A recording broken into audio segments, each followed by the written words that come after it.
একই দিনে দুবার যৌন হেনস্থায় শিকার কিশোরী। গতকাল হরিপালে অচৈতন্য অবস্থায় বিডিও অফিসের কাছ থেকে উদ্ধার করা হয় কিশোরীকে। অর্ধনগ্ন অচৈতন্য অবস্থায় উদ্ধার করা হয় তাকে। পরে ফেরার পথে চারজন ওই কিশোরীকে অপহরণ করে বলে অভিযোগ। পরে তাকে ফেলে রেখে চলে যায় তারা। এরপর ফের এক ব্যক্তি তার শ্লীলতাহানি করে বলে অভিযোগ। এই ঘটনায় হরিপাল গ্রামীণ হাসপাতালে রীতিমতো চাঞ্চল্য সৃষ্টি হয়েছে। আমরা কথা বলে নেব, আমাদের সঙ্গে রয়েছেন আমাদের প্রতিনিধি রানা কর্মকার। সরাসরি চলে যাব রানার কাছে। রানা, অত্যন্ত নক্কারজনক ঘটনা, মানে মর্মান্তিক খবর একটু জানতে চাইব প্রথম থেকে যে এই কিশোরী ছাত্রীর পরিবার থেকে কি অভিযোগ করছেন।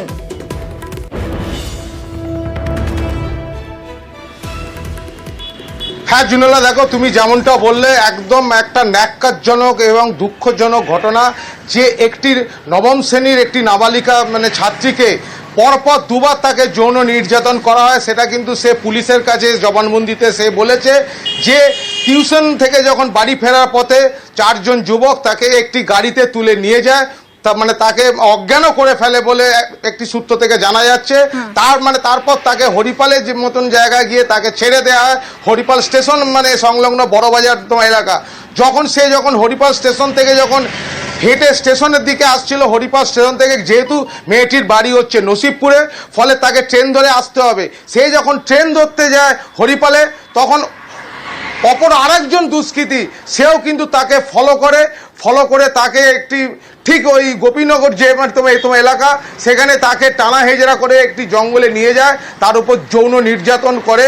তাকে সেই সময় অচৈতন্য অবস্থায় ও অর্ধনগ্ন অবস্থায় স্থানীয় মানুষজন উদ্ধার করে হরিপাল গ্রামীণ হাসপাতালে পাঠায়। পুলিশ গিয়ে গোটা ঘটনা তদন্ত শুরু করেছে। ইতিমধ্যেই এই যে নাবালিকা যে মেয়েটি, তার কিন্তু তার মেডিকেল টেস্টও হয়েছে হরিপাল গ্রামীণ হাসপাতালে ও চন্দননগর মহকুমা তোমার হাসপাতালে। ঘটনায় দুষ্কৃতীরা কিন্তু কোনো গ্রেপ্তার হয়নি এখনো পর্যন্ত। কিন্তু পুলিশের পক্ষ থেকে কোনো দুষ্কৃতীদের কিন্তু চিহ্নিত করার কোনো খবর মেলেনি। কারণ যেহেতু এই চারজন এবং অপর আরেকজন পাঁচজন, এই পাঁচ ব্যক্তি একটি মেয়ের উপর, নাবালিকা মেয়ের উপর দুবার করে যৌন নির্যাতন করলো, ফলে একটা যেমন চাঞ্চল্য তৈরি একটা পরিস্থিতি তৈরি হয়েছে, পাশাপাশি ন্যাক্কারজনক ঘটনা। এই ঘটনার জেরে কিন্তু আজকে হরিপাল থানা ঘেরার ডাক আছে সিপিএম এর পক্ষ থেকে।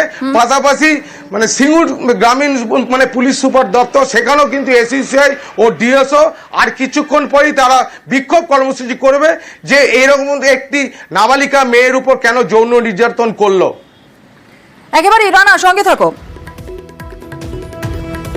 হরিপাল থানার মূল সেন্টার একদম হচ্ছে হরিপাল বাজার থেকে 600 মিটার দূরে আমাদের 18 নম্বর রাস্তার গলি অন্ধকারের মধ্যে একটি ছাত্রী, ওই এলাকার মহিলারা দেখতে পায় তার শরীরের কোনো পোশাক ছিল না। এই ধরনের ঘটনা যা আমরা স্তম্ভিত হরিপালবাসী হিসেবে।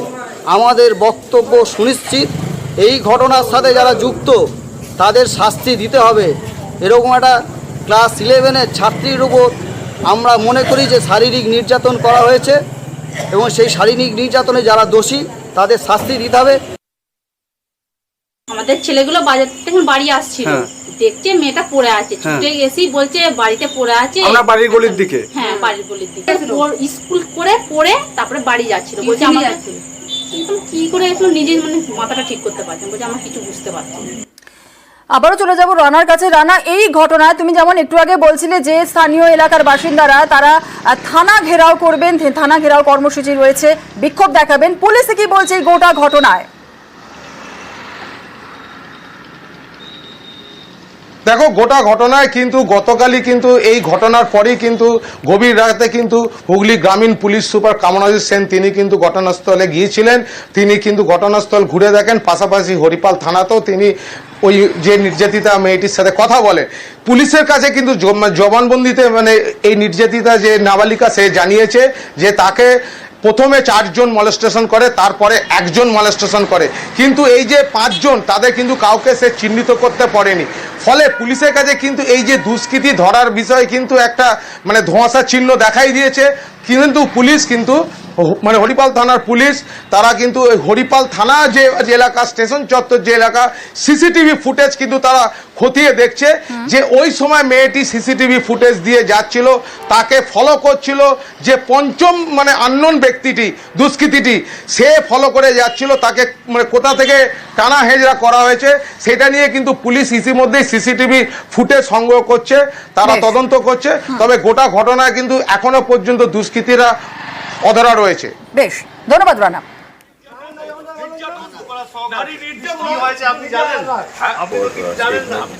স্টেটমেন্ট মহিলা অফিসার যেটা আছে উনি রেকর্ড করেছেন এবং যা যা মানে প্রসিজার আছে ওরকমই এফআইআর অলরেডি হয়ে গেছে। রেপের কেস বা রেপের কেস বলা হচ্ছে, কিন্তু আমি এটা ক্ল্যারিফাই করতে চাই কি এরকম নাই কোনো কমপ্লেন্টের এরকম কোনো রেপের ইয়ে আছে, আপনার এলিমেন্ট আছে এখানে বা ওরকম রেপের কোনো কমপ্লেন্টে ওরকম কিছু নেই, বা যেটা আছে যেটা আমাদের ভিকটিম যে স্টেটমেন্ট দিয়েছে আপনার মেডিকেল যেখানে মেডিকেল স্টেটমেন্ট বা যা স্টেটমেন্ট ওখানে রেপের কোনো ইয়ে আসছে না।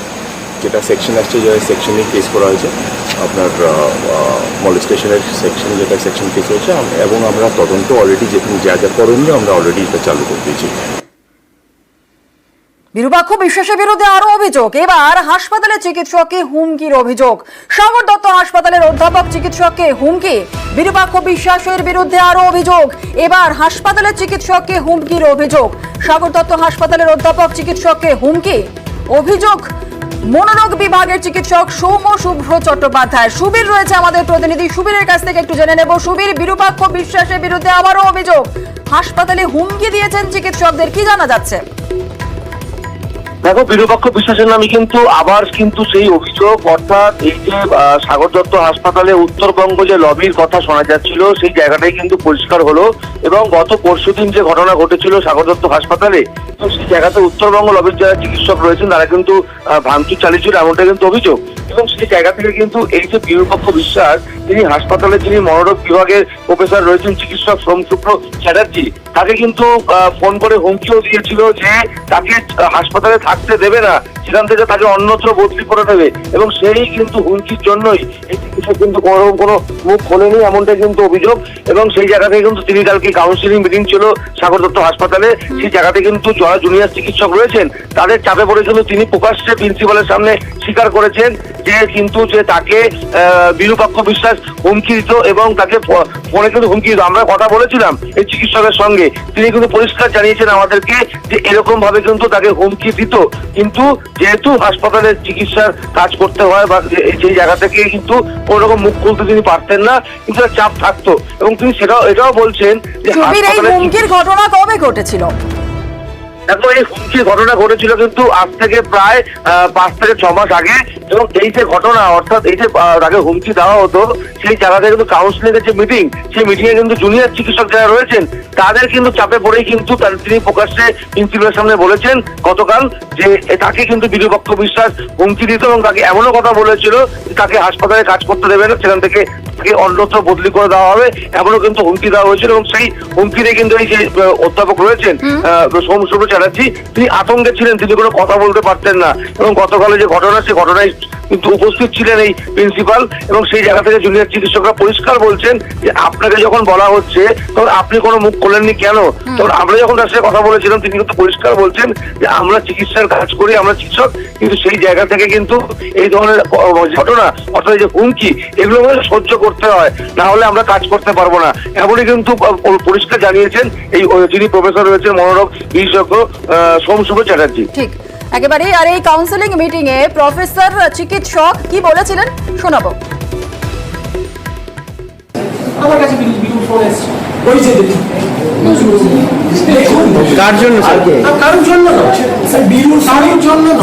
স্যার কি বলেছে? একটা প্রফেসর ভয় পেয়ে বলছে ফোন ছাড়িয়ে দাও।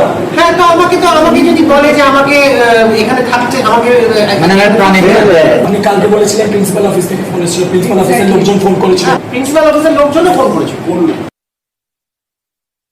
আমি একটা দিনের ঘটনা ওখানে বলেছি, সেই দিনের ঘটনাটাই নানা রকম বলতো তো বটেই, মানে চাকরি করতে গেলে এগুলোকে শুনতে হয়। হ্যাঁ, এগুলো তো কিছু করার নেই, আমি কেন অনেককেই শুনতে হয়, এগুলো চাকরির পার্ট বলেই আমরা ধরে নিই।